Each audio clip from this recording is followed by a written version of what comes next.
Hello friends, मिंटीज kitchen में आपका welcome है। आज हम बनाने वाले हैं एक बहुत ही फेमस और mouth watering dish, Amritsari kulcha. बाहर से हल्का क्रिस्पी, अंदर से सॉफ्ट और बटरी, बिल्कुल ढाबा स्टाइल। तो चलिए इस टेस्टी सी रेसिपी को बनाना शुरू करते हैं।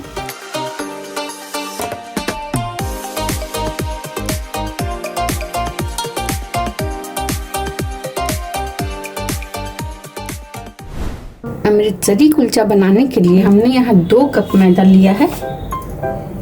आप चाहें तो 1 कप मैदा 1 कप आटा का भी इस्तेमाल कर सकते हैं, लेकिन अगर ढाबे जैसा बनाना चाहते हैं तो आप सिर्फ मैदा का इस्तेमाल करें। इन सबको हम अच्छी तरह से छान लेंगे ताकि मैदा हमारा चेक भी हो जाए और एरी भी हो जाए। बारी बारी से 1-1 कप छानेंगे। अब हम बीच में जगह बना लेंगे बाकी सब इंग्रेडिएंट्स डालने के लिए। 2 कप मैदा के लिए हम आधा कप दही डाल देंगे।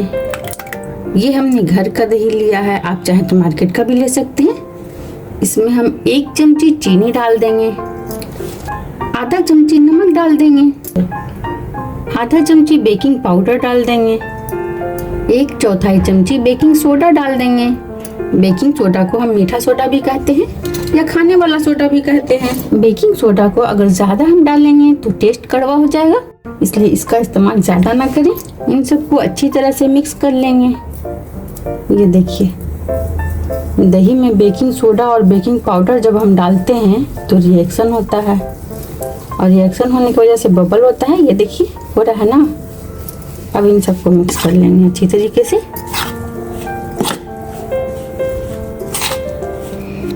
अमृतसरी कुलचा बनाना कोई मुश्किल नहीं है, बस थोड़ा सा तरीका डिफरेंट है। इसे हम दूध से गूंदेंगे, आप चाहें तो पानी से भी गूंद सकते हैं, लेकिन अगर हम दूध से गूंदेंगे तो बहुत ही फ्लफी होगा और टेस्टी भी होगा। थोड़ा थोड़ा दूध करके डालेंगे, एक बार में नहीं डालेंगे ताकि गीला ना हो जाए हमारा डो। डो हमारा गीला भी नहीं होना चाहिए और कड़ा भी नहीं रहना चाहिए, बस नॉर्मल रहेगा जैसे हम रोटी का आटा गूंदते हैं। दूध हमारा यहाँ 1/4 के करीब लगा है। एक बार मेरे तरीके से बना कर देखें फ्रेंड्स, ये आपको बहुत पसंद आएगा।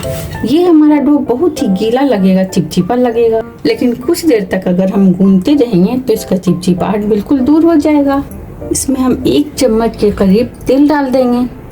मैंने यहाँ रिफाइंड ऑयल डाला है, आप चाहें तो घी भी डाल सकते हैं। और इसे हम अच्छी तरह से मिक्स कर देंगे ताकि इसका चिपचिपाहट कम हो जाए, और इसे हम ढक कर आधा घंटा के लिए रेस्ट पे छोड़ देंगे ताकि डो हमारा फ्लफी हो जाए। अब हम फ्राई पैन चढ़ाएंगे और इसमें एक स्पेशल मसाला तैयार कर लेंगे। इस फ्राई पैन में हम 1 चम्मच धनिया डालेंगे और 1 चमची जीरा डाल देंगे, आधा चमची गुलकी डाल देंगे। इसमें 2 लाल मिर्च भी डाल देंगे। लाल मिर्च आप डाल भी सकते हैं और नहीं भी डाल सकते हैं। और इन सबको हल्के से रोस्ट करेंगे। इन सबको हम बिल्कुल लो फ्लेम पे भूनेंगे, 2-3 मिनट तक ही भूनेंगे। जब इसमें से हल्की हल्की भीनी भीनी खुशबू आने लगेगी तब हम समझेंगे कि ये रोस्ट हो गया और हम फ्लेम ऑफ कर देंगे। बस अब इसे हम साइड कर देंगे ठंडा होने के लिए। जब मसाला हमारा ठंडा हो जाएगा तो इन सबको हम ग्राइंड कर लेंगे, और ग्राइंड जो करेंगे तो बिल्कुल बारीक नहीं करेंगे, दरदरा ही रखेंगे। आप चाहें तो उखली में भी इसे दरदरा कर सकते हैं, लेकिन मैं यहाँ मिक्सी जार में दरदरा कर रही हूँ। ये देखिए इसी तरह का रहेगा। 400 ग्राम हमने आलू लिया है और इसे हम मैश कर लिए हैं बिल्कुल बारीक। इसे हम मैशर से मैश करेंगे ताकि इसमें गुठलियाँ न रहे। इसमें हम बारीक कटा हुआ 2 प्याज ऐड करेंगे, आधा चमची क्रश किया हुआ लहसुन डाल देंगे, आधा चमची क्रश किया हुआ अदरक डाल देंगे। इसमें 3 बारीक कटा हुआ हरी मिर्च डाल देंगे, 1 मुट्ठी हरा धनिया डाल देंगे। अब अपना हम स्पेशल तैयार किया हुआ मसाला डाल देंगे। इसे हम 1.5 चमची डालेंगे, पूरा नहीं डालेंगे। नमक डालेंगे स्वाद अनुसार, और आधा चमची काला नमक डालेंगे। काला नमक डालने से टेस्ट बहुत अच्छा आएगा, चटपटा स्वाद आएगा। आधा चमची आमचूर पाउडर डालेंगे, 1/4 चमची चाट मसाला डालेंगे। अब इन सबको हम अच्छी तरह मिक्स कर लेंगे। आलू की फिलिंग को टेस्टी बनाने के लिए इन सब मसालों का हम यूज करेंगे। आप चाहें तो अपने टेस्ट के अकॉर्डिंग मसाला कम ज़्यादा कर सकते हैं। ये हमारा आलू का फिलिंग तैयार हो चुका है। अब हम चलते हैं नेक्स्ट प्रोसेस पे।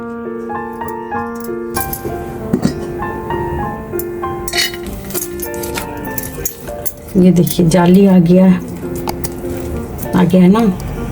ये देखिए कितना सॉफ्ट और स्मूथ डो तैयार हुआ है। सॉफ्ट डो इजीली स्ट्रेच होगा और स्टफिंग बनना भी इजी होगा। हार्ड डो फट सकता है। इसे हम फिर से गूंथ लेंगे। मैं यहाँ पूरे डो का 2 भाग कर रही हूँ। आप चाहें तो 1 भाग में भी बेल सकते हैं। मैं यहाँ डो का 2 भाग इसलिए कर रही हूँ क्योंकि मेरे पास छोटा चकला है। अगर आपके पास स्पेस ज्यादा है तो 1 भाग में भी बेल सकते हैं। अब हमारा डो तैयार हो गया है। अब हम चकले पर थोड़ा सूखा मैदा छिड़क लेंगे ताकि चिपके नहीं और इसे बेल लेंगे। किसी भी तरह इसे हम बेल कर बड़ा कर लेंगे। ज्यादा गोलाई पर ध्यान नहीं देना है क्योंकि इसे हम बार बार बेलेंगे और बार बार फोल्ड करेंगे। ये देखिए हमने इसे बेल कर बड़ा कर लिया है। अब इसमें हम घी लगाएंगे। घी ज्यादा मेल्ट नहीं होना चाहिए और ना ही ज्यादा टाइट। अब इसके ऊपर हम मैदा छिड़क देंगे। अब इसे हम थोड़ा और बेल कर बड़ा कर लेंगे और इसे पलट देंगे।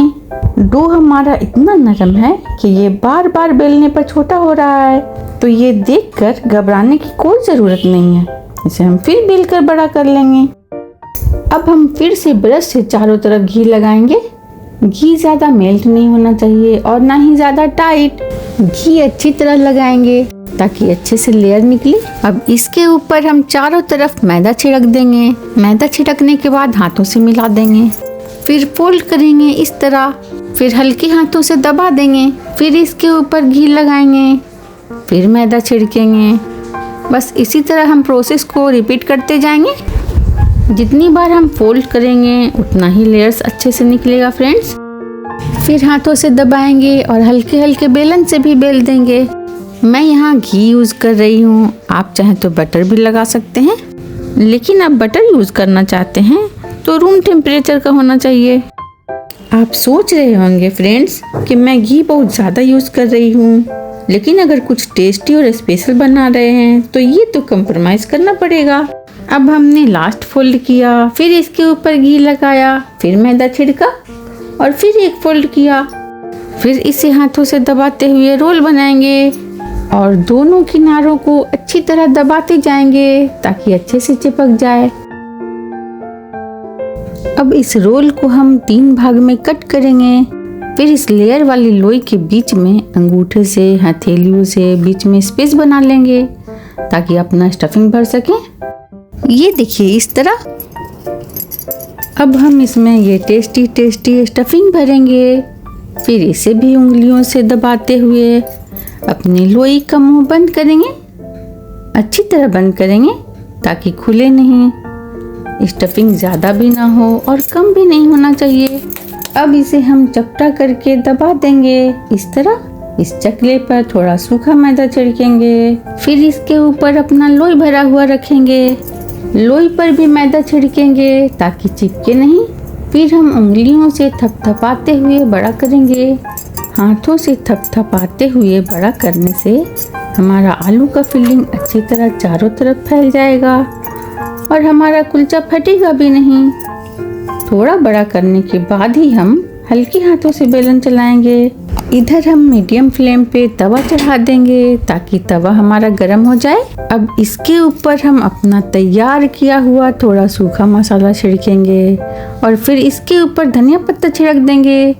फिर इन सबको हल्की हाथों से बेलन से बेलते हुए दबा देंगे ताकि जो भी हमने छिड़का है वो सब अच्छी तरह चिपक जाए और इस कुलचे का टेस्ट और लुक दोनों बेहतरीन हो जाए।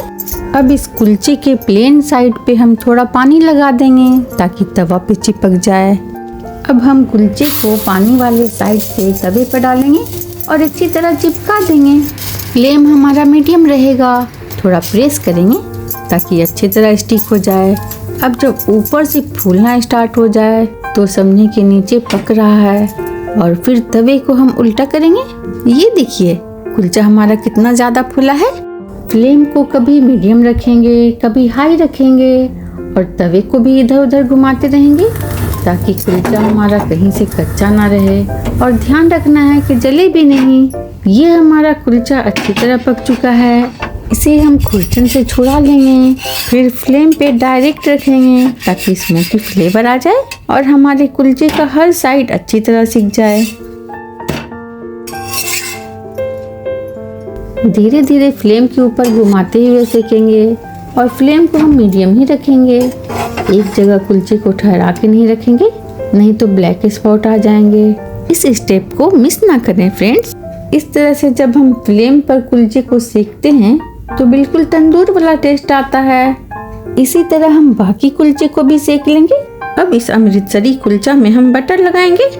बटर हम फ्लेम से हटाते ही तुरंत लगाएंगे। बटर लगाते ही कुलचे का फ्लेवर नेक्स्ट लेवल हो जाता है। इससे हमारा कुलचा सूखता भी नहीं है बल्कि सॉफ्ट और मॉइस्ट रहता है। बाहर से हल्का क्रिस्पी, अंदर से सॉफ्ट और बटरी। और जब हम बाइट लेते हैं तो मसालेदार फिलिंग का टेस्ट दिल खुश कर देता है। इसकी खुशबू ही ऐसी है कि भूख को डबल कर जाए और ऊपर से पिघलता हुआ बटर, बस देखते ही मुंह में पानी आ जाता है। पंजाब की शान माना जाता है। मेरी रेसिपीज अगर अच्छी लगती है तो वीडियो को लाइक करें, शेयर करें, कमेंट करें और सब्सक्राइब करना बिल्कुल ना भूलें। फिर मिलते हैं एक नई रेसिपी के साथ। तब तक के लिए bye, thank you and take care.